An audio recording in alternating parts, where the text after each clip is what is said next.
Welcome, in front of me I have Xiaomi Redmi 9T, and today I will show you how you can take bar shot the series of the photos.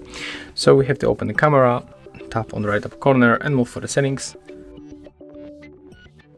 Right now when you are here, for the press and hold shutter button, we have to pick the bar shot and just take a look how it looks right now. When we click and hold the shutter speed, the shutter. When you go for the gallery, wait a minute, let's go back,